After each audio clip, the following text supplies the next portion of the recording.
గొల్లలకు అని ఉందా? తెల్లలకు అని ఉందా? నల్లోళ్ళకు అని ఉందా? సాగలోళ్ళకు అని ఉందా? కమ్మోళ్ళకు అని ఉందా? ఎవరికి పేరు అక్కడ పెట్టలేదు, ప్రజలందరికీ. అనగా దేవుడు లోకాన్ని ఎంతో ప్రేమిస్తూ ఉంటున్నాడు. హల్లెలూయా.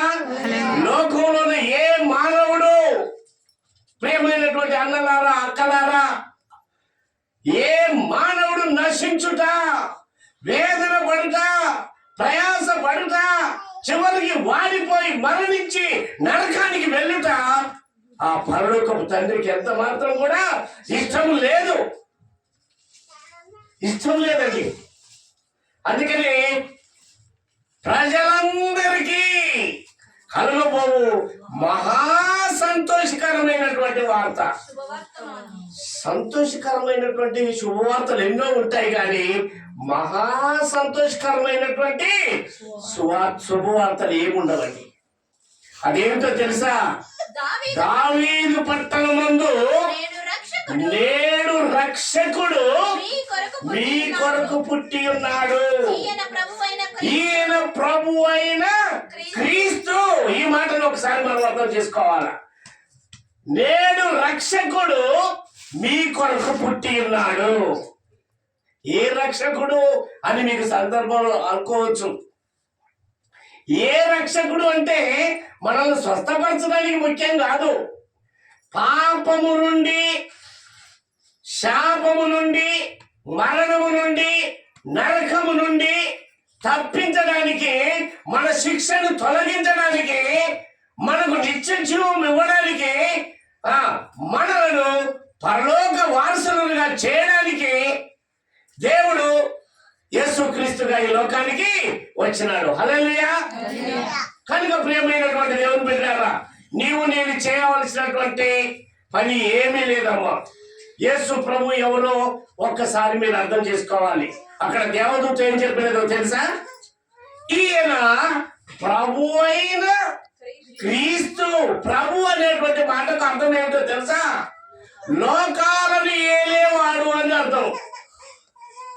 ఓ పాట కూడా ఉన్నది, లోకాలన్నీ ఏలే రాజువైన నీవు, సామాన్యుల ఇంట నీ కాలు పెట్టినావు, నీదెంత దీన మనసు, నాకెంత ఘనత యేసు, ఎంతగా యేసుని రుణము తీరునా, మంచి లేని నా పైన ఎంతో ప్రేమ చూపావు, మంచి లేని నా పైన ఎంతో ప్రేమ చూపావు, ఆది అంతమైన వాడవు, మానవుని రూపమెత్తావు. ఈ మానవుడు ఎవరో తెలుసా? లోకాలను ఏలే ప్రభు. మత్తయి సువార్త 28వ అధ్యాయము 19వ వచనంలో, పరలోకమందును భూమి మీదను నాకు సర్వాధికారము ఇయ్యబడి ఉన్నది. కేవలం మీరు చేయాల్సిన పని ఏమి లేదు.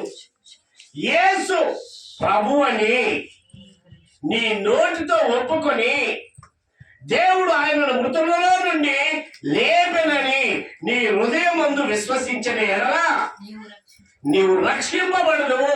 హల్లెలూయా. ఎప్పుడైతే నువ్వు ఈ తీర్మానాన్ని కలిగి ఉంటావో, పరిశుద్ధాత్మ దేవుడే నీ కొరకై నా కొరకై సిలువలో చిందించినటువంటి పరిశుద్ధ రక్తములోన నిన్ను కడిగి నిన్ను పరిశుద్ధునిగా మార్చి నీ లోపట ఉంటాడండి. తన హృదయంలోనికి చేర్చుకుంటాడు. రేపు మాపో యేసయ్య రానయ్యున్నాడు. ఆయన వచ్చినప్పుడు ఆయన రక్తంలో కడగబడినటువంటి వారందరూ కూడా, ఆయన జీవం కలిగినటువంటి ప్రతి ఒక్కరు కూడా ఆయనతో పాటుగా సదాకాలము దేవునితో ఉంటామండి.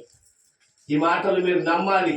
దేవుడు అబద్ధికుడు కాదు, మానవుడు అబద్ధికుడు, కానీ దేవుడు మాటను నమ్మండి. నేను వస్తాను, నా యందు విశ్వాసం ఉంచిన వారిని తీసుకొని వెళతాను, యుగ యుగాలు నాతో కూడా మీరు ఉంటారు, నా పరమానందాన్ని మీరు కలిగి ఉంటారు. ఇక మీకు మరణం అనేది ఎన్నటికీ ఉండదు. మీరు వాడిపోరు, రాలిపోరు. అట్టి జీవితాలను మీరందరూ కలిగి ఉండాలని, ప్రతి ఒక్కరు కూడా యేసు నమ్ముకొని మీ జీవితాలను మేలు పొందుకోవాలని, మరణించిన తిరిగి లేచేటువంటి గుంపులో ఉండాలని ప్రభునామములో హెచ్చరిస్తూ ముగిస్తూ ఉంటున్నాను. దేవుడి మాటలను దీవించుగాక. తలను వచ్చి ప్రార్థన చేసుకుందాం. ప్రేమ కలిగి